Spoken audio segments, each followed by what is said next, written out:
after the Seljuks come the Ottoman Empire, and under the Ottoman Empire, education flourished too.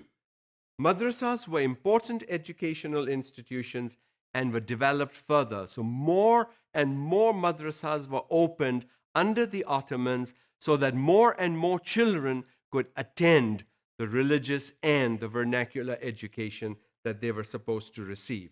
Rich people opened madrasas as well as the government opened madrasas. So there was philanthropy among the ancient Turks. It was not simply seen as a government responsibility only, that if the government doesn't open a madrasa in my area, how is my child going to go to a madrasa? No, the rich people came in and they said, we will open the madrasas because education was seen as an important part of Turkish life. The structure was primary, middle, and high school. So education expanded now. It is boys, girls, everybody going to school, but it's expanded. You're not limited only up to 5th grade or 4th grade or 6th grade. You do elementary education, you go to middle school, and then you go to high school. You complete all the years of education, 10 or 12, in order to be able to consider yourself to be educated. They were free and boarding schools. So education was provided free. And if you came from outside, you had to board. There was a place for you to stay. So you see how the government and the rich can come together to promote education. That can only happen when somebody sees education as a key to development and growth. And we can see even today, the nation of Turkey, where it is, crossroads between Europe and Asia, how it is progressing, where it is situated, where it is heading. It's because they believed in education then, they believe in education today. Only Sunni Muslim males were accepted in madrasas. No girls were allowed in the madrasas. The girls had to receive an education outside. The boys went to the madrasas, schools in the mosques. The teachers were called madaris.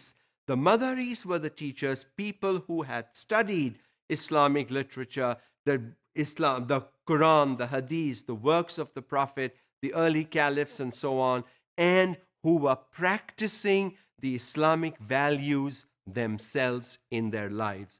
Those people became madaris in order to teach in the madrasas.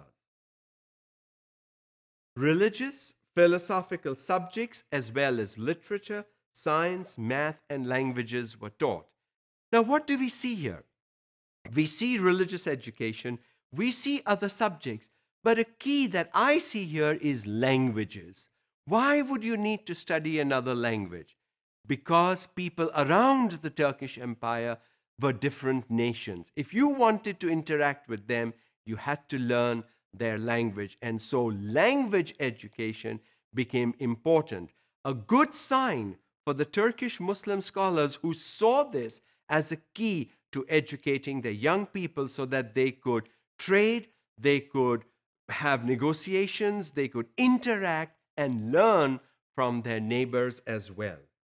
Education was considered as a religious and moral duty. Only when education is considered as something like that will people provide for education. When you think education is a privilege, and it's a privilege for the wealthy, for the rich, for the habits who have it already, then education will not be seen as a need for everyone.